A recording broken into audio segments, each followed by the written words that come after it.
Hello and welcome to the first Tillage Edge for 2022 with me, Michael Hennessy. This is your regular update for all your tillage news and advice. It's not easy to avoid the theme of climate change and sustainability, whether it's from the radio, the TV, print or digital media. It's front and centre now, and perhaps it should have been for the last 30 years. Many would argue if it was taken seriously then, perhaps we would be in a better place today. But what strikes me is that many people are confused about the figures and predictions, and all too often the problem seems too big or too global for an individual to contribute in a meaningful way. It probably comes back to an old saying, how do you eat an elephant? Well, it's one piece at a time. Similarly, it can be difficult to see what actions an individual farmer can make, but small practice changes and measuring these changes to prove the changes work is extremely important. Teagasc, along with his partners across the industry, have set up a network of farms under the banner of the Signpost Farms to demonstrate how these farms can become more sustainable and have less of an impact on the environment around them. We spoke to Tom Tierney from Kildare a few weeks ago, and I'm delighted today to be joined by Will Stokes, a tillage farmer in Tipperary, and his Teagasc advisor, Conor Kavanagh. Gentlemen, you're both very welcome to the podcast. Will, can I first come to you? Can you maybe give us an outline of the farm structure in terms of owned and leased land and the major crops you're growing on your farm? So we're farming roughly 100 hectares on our owned local block, and then depending on the year, it varies from year to year, but roughly around 50 hectares would be leased or rented, mostly due to potatoes in the rotation and getting that rotation far enough out where we'd like it, Most our rotation that we try and maintain on the block at home is a 6-year rotation, which, let's say if we start with potatoes, wheat, then winter barley, and then we into another break crop, so peas or beans, and then wheat and barley again, and try and continue with that rotation. Now that changes. Sometimes, you have to adapt as situations change, but that's what we aim for, and that's what we'd like to do on the farm, So in terms of you have a nice kind of rotation there, and your potatoes, I presume, would go out onto various different rented land. So in your home plot, you have, I suppose, a good bit of, the more winter cereals, I suppose, in that. In terms of your soil type, then underpinning that, what sort of soil type do you have, and what way would you describe the fertility on your farm? So we're brown earth soil here, so it's a good, I suppose, loam to clay loam. Fertility is fairly good. We've been concentrating the last couple of years in bringing up our indexes all into 3s, and some of the potash has moved into 4s. We've kind of achieved that through the use of organic fertilizers, mostly importation of pig slurry, and if we can get dung from local dairy farms and that, we spread that where possible. But it's a real trying to care for the soil really and improve it where possible, and trying to, concentrating as well on the P's and K's, but also try and get the soil structure as good as we can. So look, we try our best, and hopefully we see the improvements from year to year, which is definite, and where we see the improvements with the organic matters is along the headlands and entrances, and patches that would have been bare in other years are definitely, due to compaction, definitely growing good quality crops now. So we definitely see the benefit of adding organic manure. And Will, can you manage to get that organic manure every year? And I suppose within the same question, given that this year is different in terms of the cost of fertilizer, are you finding it any harder to get it this year? The year gone past, I would say no, but we haven't had any issues getting it. We get it from the same piggery, the same source. We have a working relationship there, and the organic manure,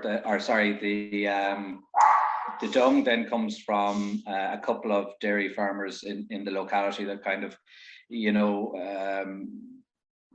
how will I say, little and often, I suppose, is the best way to put it. We don't have one major large source from them, but that being said, the point to make there is that up until now, there hasn't been an issue. It's been fairly easy to get it, but I'd say this year going forward, there might be that little bit harder, and there might be a lot more competition for the same product. So we'll just have to see how it goes, and hopefully we won't come up against any issues. We'd like to maintain the level of organic manure that we're putting in. We'd like to maintain that going forward, And obviously farmyard manure is very good. In terms of that, do you operate any sort of a straw for farmyard manure type swap, or what way does that type system work? No, I would say no. It is, that's something we'd love to do. It's just the practicalities of the farm at the moment, where we have a long-standing, how will I say, relationship with the people that buy the straw from us. Most of them are kind of relations and cousins in that kind of way, but they're not necessarily within. They're outside the distance that you would kind of say is okay to import the dung from. Just the cost of the haulage would make it uneconomical to do it, but the haulage of the dung, that is. Obviously the straw is a different matter going the other way, but I'm sure they use it themselves. But look, that's something we would like to do at a future date, if we had more straw and could get people more local, that we could work something through that, Okay. And just to round off your system then, Will, you're in a predominantly plough-based system at the moment, or have you got anything else within the system? Yeah, so I suppose that ultimately where I would like to go is get to, strip till, and direct drilling is I suppose the I'd say the utopia, but where people aim to achieve. So at the moment we're predominantly plough based, and obviously for the potatoes we'll always have the plough in that scenario. But the maiden drill, it's a 10-acre field. We've been doing it for about 4 years now, and definitely see the improvement in the soil structure, its resilience to flooding, it's holding up, in wet conditions. It's and even the worm population. I had a leaving cert student in who was doing worm counts for me there for his own project, but it was interesting to see how the population in that field of worms was nearly 6 times as much as a neighbouring field which is on the plough-based system, Okay, and do you think you'll do more of that Claydon type system? Yeah, well, how will I put it? I'm not sure whether the Claydon, our soils seem to be a little bit sticky. I won't say sticky. With the Claydon system, it seems that the drier the soil, the better. I've land that's away from me that is much kind of, I'd say, a lighter, drier soil, and it seems to work a lot better there. It's kind of more free flowing through the machine, and it works out kind of a lot fresher. So on our home farm here, I don't think that the Claydon is the way I'll go at the moment. I'd say in the meantime, I'll just at home I'll go with a strip drill. So I also have a tulip disc with legs on it. And this year we trialed planting straight into that. So we disc with the legs down to maybe 4 or 5 inches and went in with the one pass and the Suffolk coulters. And at the time I was a bit dubious of how it would work. I felt there was a lot of trash catching in the coulters, and seed was quite shallow. But in fairness, the establishment has been very good. I was very surprised.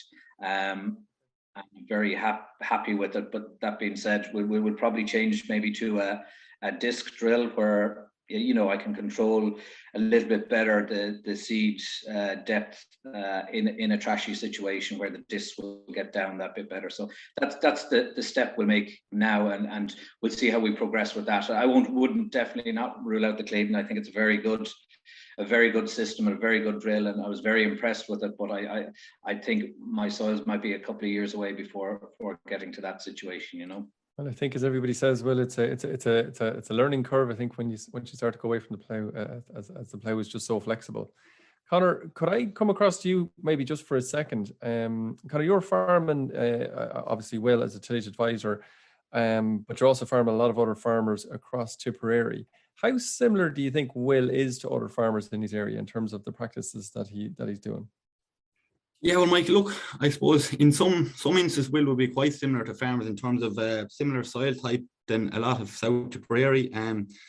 Also would operate with a similar sowing date and seeding rates to farmers across the county. But I suppose what kind of really stands out on Will's farm is basically he's a very good rotation in place, which he went through already, and that's given benefits in terms of increased yield and improving soil structure on the farm. And I suppose he's also placing a high focus on looking after the soil on the farm. So there is a lot of farms in the county that are kind of moving. I suppose they're trying new things. They're trying some minimum tillage on the farm. They're trying different methods of getting crops into the ground and growing. So look, it's a very interesting time to be in with farmers trying new things and kind of slightly moving away from the plough-based system, but there is still definitely a place for the plough on all farms. Okay. And Conor, you've been working with Will for a good while now, and in terms of you're familiar enough with the practices and what I suppose practically is going on the ground on Will's farm. From your point of view, is there a number of areas where you think Will should be particularly proud of in terms of what he's doing? And maybe on the other side of the coin, is there a couple of areas where I suppose maybe to put it delicately that perhaps could maybe be improved a little bit or deserve maybe a little bit more attention? Yeah, well, I suppose one thing about Will I found is he places a very high focus on crop agronomy, looking at getting accurate timings of fungicides and herbicides and aphids on the crops and getting them on at the correct timing and the correct growth rate that the plant is at and when it needs to go on.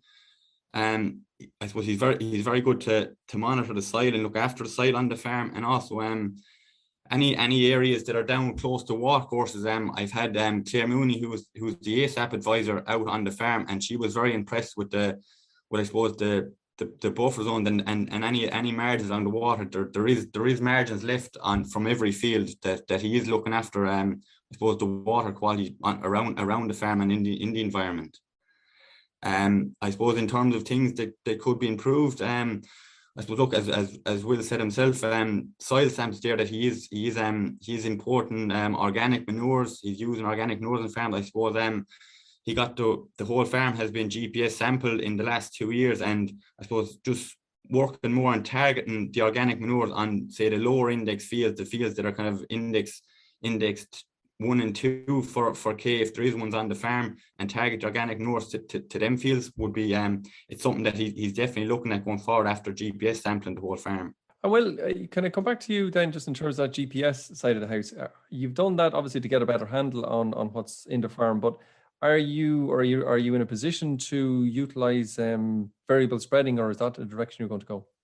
Yeah, well, yeah, absolutely. Yeah, that was one of the motivations initially to get the farm GPS soil samples, was to obviously see where P's and K's are needed and to directly address those issues with the variable rate. But I think coming into the year that we have ahead of us with the cost of fertilizer, it's really reinforced my decision that GPS soil sampling is the way forward.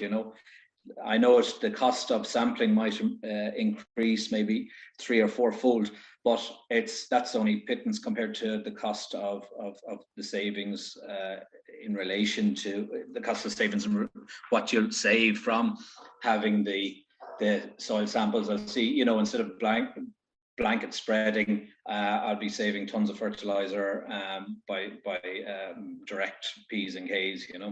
And people actually often comment, well, in terms of that soil sampling or the GPS soil sampling, or doing it more accurately, or do more of them, I suppose. What they actually comment on probably more so is the pH and the ranges of pHs on the farm and the potentials for saving and getting that more accurately completed. Did you find that on samples that you have? Yeah, well, I was quite surprised actually, the samples last year that I kind of, how will I say, well, my previous set of samples, I was liming off from that, and I'd usually in the rotation kind of have, after potatoes, I'd usually go in with the lime the following year, or the autumn after the potatoes, just as a kind of a top up. But I've kind of from the GPS sampling, all of a sudden my ranges had shot up to high sixes. Well, I won't say obviously all of a sudden, but it just kind of gave me a better overview that, you know, certain fields could range from 6 to 6.8 and 6.9. Now, if you're throwing lime on something that's 6.8 and all of a sudden you're into a 7, you're going to start locking up on the other side, which is quite unusual. But for us anyway, definitely down here, but it certainly opened my eyes, and it was a great indicator and a great it's like any information. Once you have the information, your decisions are way better. Like, you know, that's the way I'd look at it, you know. Speaking of decisions, just coming back to your rotation a bit, and you mentioned that you have probably a lot of winter cereals in that. Is it a conscious decision to stick to winter cereals more than spring cereals?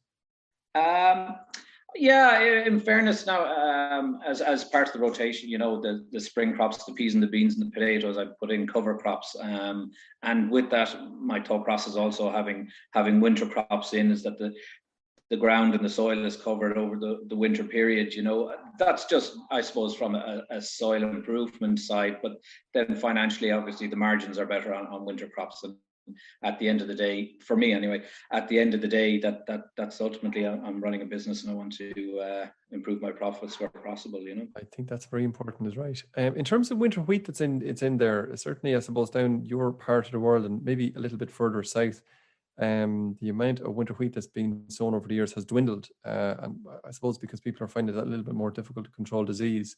How are you finding winter wheat? Is it still stacking up reasonably well for you, or do you see any other alternatives on the horizon? Yeah, well, look, so far after the loss of Bravo, so far we're not too bad, but we are definitely looking at varieties that are resistant to Septoria, you know, and definitely focusing on those varieties and picking them out as a strategy. And so far so good in that we're able to, we've got, you know, good yields. We haven't seen yields dwindle yet, but I mean, we're only 2 years after Bravo, you know, and I think it will take another couple of years before we see the disease levels increasing. So look, it's like anything at the moment. Wheat is performing well for me, and I'm going to go with it. But you know, it's, as I say, like anything in farming, you have to be adaptable. And as soon as you see something not working for you, you have to be prepared to cut it out and move on and find what works for you on the farm. But at the moment, wheat is working well. You know? Just to explore a little bit, Will, as regards you choose peas or beans as another break crop. Yeah. Did you ever consider oilseed rape, or is that just a crop that doesn't fit terribly well for you? Yeah, no, we're growing peas on contract for bachelors, and we have since the early 80s, and that was always in the rotation, and we get on well with them and we're happy with them. And we just felt if we put oilseed rape in the rotation, we'd end up with a disease issue with Sclerotinia build up in the soil, with the potential in that. So it's not something that we've introduced just on a disease level, but should anything happen in relation to the peas falling out of the rotation, then we'd obviously look at that, you know. So then you mentioned before your organic manures and that end of it. In terms of the straw chopping scheme, did you consider that, or have you used that in the year gone out? Or I know it's going to be there for the next probably 6 or 7 years. Is it something that you will bring onto the farm, do you think? Yeah, so this year we did. We chopped maybe 15 acres on an outside block there, kind of on lighter soils. Actually, we were direct drilling that with a Claydon as well. But it was oaten straw. So we chopped it this year and we disked it. I suppose it's too early to say, you know, that I can quantify the pros and the cons of it, you know. But I think in general, chopping straw is only going to be good for the soil structure and for soils. Like ideally, what I'd love to be able to do is chop every headland I have on the farm, and for that to be recognised, you know, financially in a scheme somewhere. But as it is, the setup of the scheme is on a plot basis, so be it. We just work our way around that, like it, you know. But where possible, I would like to chop the straw on the headlands, especially headlands that does get a lot of traffic. and just to help with the soil structure and compaction, you know. Okay, yeah, that makes sense. Conor, can I bring you back in here now for a second? You've obviously been involved with Will for a while. How would you describe Will's system looking from the outside in, if you like? Is it a medium or a high input type system? And just thinking about that, because Will is part of the Signpost series, and as part of that, nitrogen is probably one of the biggest areas in terms of if we can reduce the nitrogen use or increase the efficiency, whichever, the overall environmental impact from a greenhouse gas point of view will decrease. How do you think that Will is using fertilizers, nitrogen, especially on the farm, and is there any flexibility around that? Yeah, definitely. I'd probably consider to a medium to high input system, but it's really not the volume, it's the efficiency that he's using it at. He's getting it on at the correct growth edge when the plant actually needs it. He's not putting out excessive nitrogen early in the year when the plant doesn't require it. So it's more efficient use of the fertilizer, and Will is actually very, very, very good with that. He wouldn't be going excessively high with the levels of nitrogen on the crops, but it's getting on at the correct growth edge, which I think is vitally important. Like. And then Will, or Conor, from an environmental point of view on Will's farm, I think you did mention a little bit about margins earlier on there. Are there other areas that you're happy with, or I suppose in the same regard, is there other areas that you think Will can make a little bit of progress on? No, look, as I said already, I think the use of organic manures on the farm is definitely been seen on from the crop yields that Will is achieving, and I suppose also, as I said, there is good buffer zones around the farm. There's cover crops. There's no ground left bare over the winter. All ground is covered well in cover crops. And I suppose something that Will has said to me is he's getting the cover crops in that bit earlier, and he's seen the density of the cover crops is increasing. So he will be adding more organic matter to the soil going forward. So I think from an environmental point of view, I think the farm is very well suited to be a Signpost farm. And Will, can I ask you that question in a similar kind of way? Because you're obviously looking at it from as the farmer and yourself. Are there things that you have planned or on the horizon that you might change to improve the environmental aspect of your farm?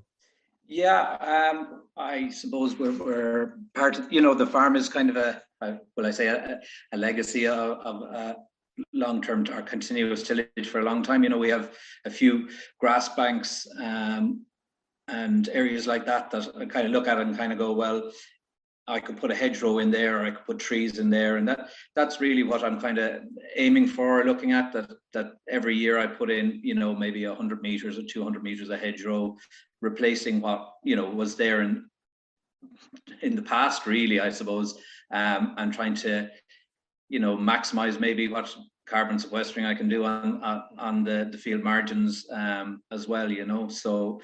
Yeah, look, that's in my mind's eye, and it's I suppose it's not. I don't have a formal structure to it. It's just try and do it year on year, get a bit done here and a bit done there, and overall, I suppose leave the farm in a better situation than I have it at the moment. That's really what I'm looking at. Yeah, and I suppose to me that kind of, you're very reflective of an awful lot of farmers, tillage farmers that I know out there. It's not something that is the highest priority, but it's always there in the background. You're always tipping away at it and trying to make it that much better. So I think that's always very admirable in our industry. Will, can I just ask you the very final question today? And that's it. There's a lot of people listening to this podcast, and a few of them might get an opportunity to visit your farm in the future. What do you think are a couple of areas on your farm that you think other farmers may well be very interested in and probably can take something away from, maybe to bring back to their own farms?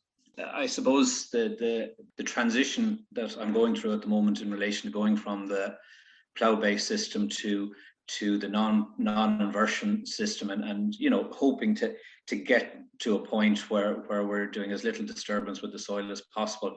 Like at the moment, as I said, I have a few years in with the Claydon drill and seeing how the soil has improved. So to compare that particular field with what's next door to it on the plough-based system, and kind of see, if we looked at the soil structure and looked at what's different, what's the improvements. Like, I won't I wouldn't sugarcoat it. The first couple of years that I did it, my yields were back and might be 10, 20%, that kind of way.